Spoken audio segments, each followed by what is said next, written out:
வணக்கம். எங்களது ஆலய விசேஷ அன்பர்களுக்கு எங்களது இனிய வணக்கம்.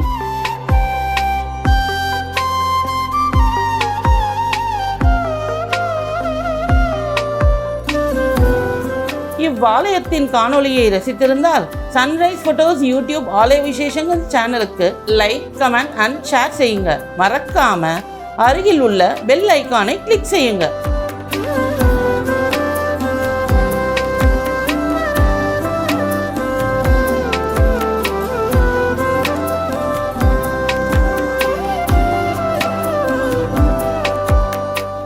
ஆலய விசேஷத்தில் இன்று நாம் தரிசிக்க இருப்பது மிகவும் பிரசித்தி பெற்ற அருள்மிகு ஸ்ரீ கன்னியம்மன் கோவில். இவ்வாலயம் மணப்பாக்கம், செங்கல்பட்டு மாவட்டத்தில் அமைந்துள்ளது.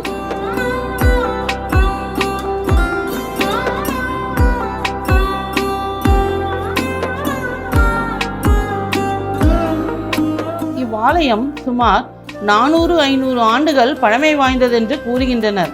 இவ்வாலயம் 18ஆம் நூற்றாண்டைச் சேர்ந்தது என்று கூறுகின்றனர்.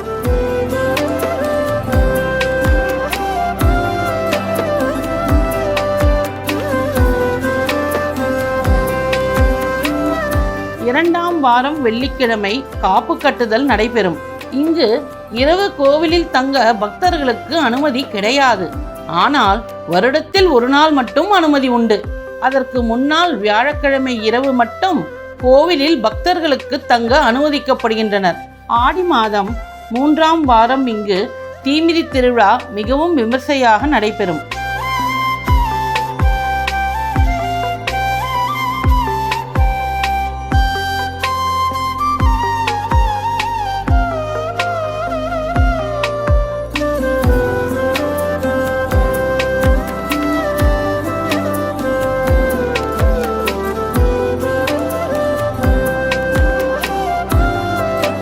பெரும்பாலும் சப்தகன்னிகைகள் பல வம்சாவழியினருக்கு குலதெய்வமாக உள்ளதால் இங்கு காது குத்துதல், மொட்டையடித்தல், பொங்கல் வைத்தல் ஆகிய நிகழ்ச்சிகள் நடைபெறும்.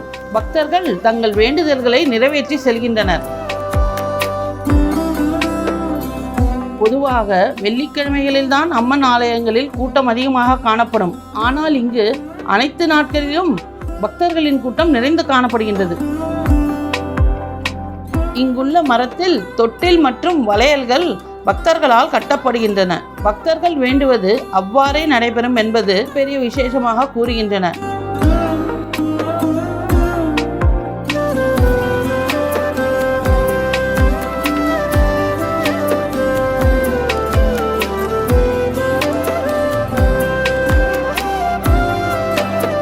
ஸ்ரீ சப்தகன்னிகைகளுக்கு திருவிழா நடைபெறுவதால் அவர்கள் மிகவும் மகிழ்ச்சியாக இருப்பதால் அன்று ஒரு நாள் மட்டும் இரவு கோவிலில் தங்க பக்தர்கள் அனுமதிக்கின்றனர். இரவு தங்கும் பக்தர்களுக்கு சப்தகன்னிமார்களின் அருளாசி பன்மடங்காக கிடைக்கப்பெறும் என்று கூறுகின்றனர். தீமிதி பக்தர்கள் வெள்ளிக்கிழமை தீமிதித்தாலும் அன்றிரவு கோவிலில் தங்க அனுமதிப்பதில்லை.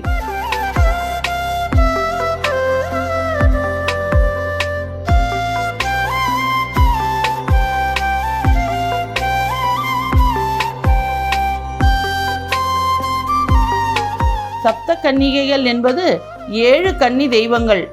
ஆதி அந்திர கன்னி, மந்திரக்கன்னி, மலையாளக்கன்னி, உச்சிக்கன்னி, ஜாமக்கன்னி, சக்கரக்கன்னி, உருமக்கன்னி. ஆகாச மார்க்கமாக வருவதால் ஆகாச கன்னிகைகள் என்று அழைக்கின்றனர். கரனின் சக்தி.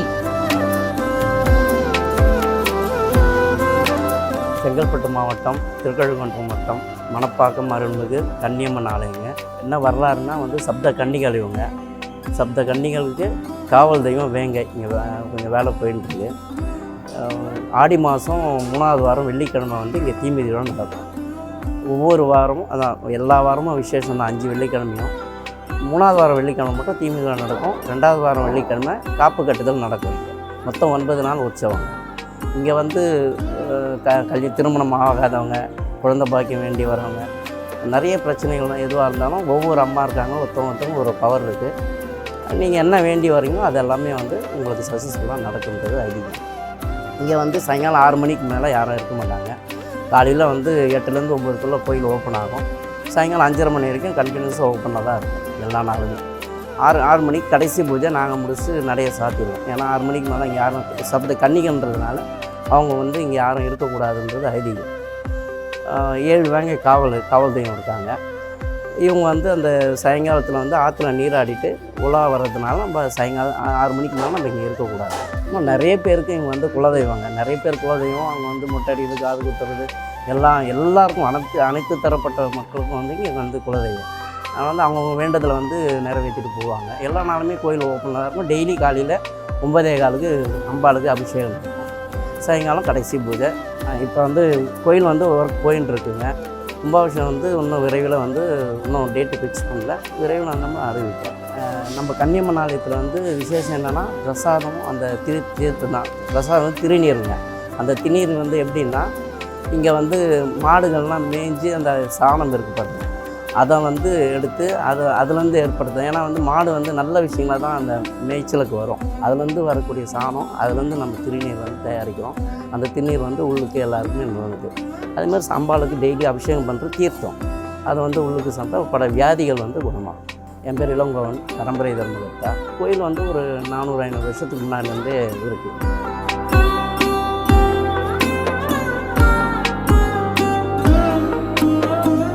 வேங்கை அவதாரம் என்பது புலியின் தலையும் மனிதனின் உடம்பும் கலந்த உருவமாகும்.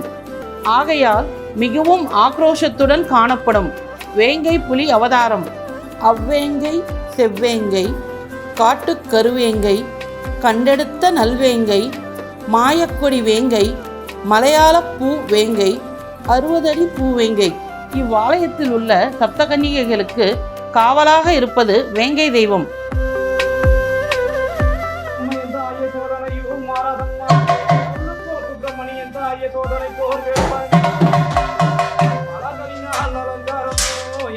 மாதாவுக்கு நேரதம்மா,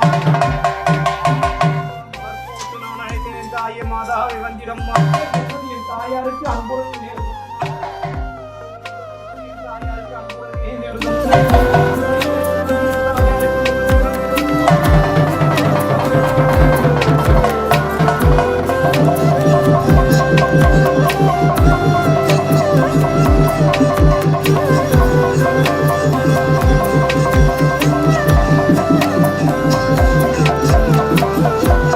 இவ்வளவு அற்புதங்களும் மகிமைகளும் நிறைந்த இவ்வாலயத்தின் சிறப்புமிக்க காணொளியை எங்களது சன்ரைஸ் ஃபோட்டோஸ் யூடியூப் சேனல் ஆலய விசேஷங்கள் மூலமாக கண்குளிர கண்டும் ஆன்மீக பயணமாக இவ்வாலயத்திற்கு சென்றும் ஸ்ரீ சப்தகன்னியம்மன் திருவருள் நல்லாசியை பெற்று வாரீர். நன்றி, வணக்கம்.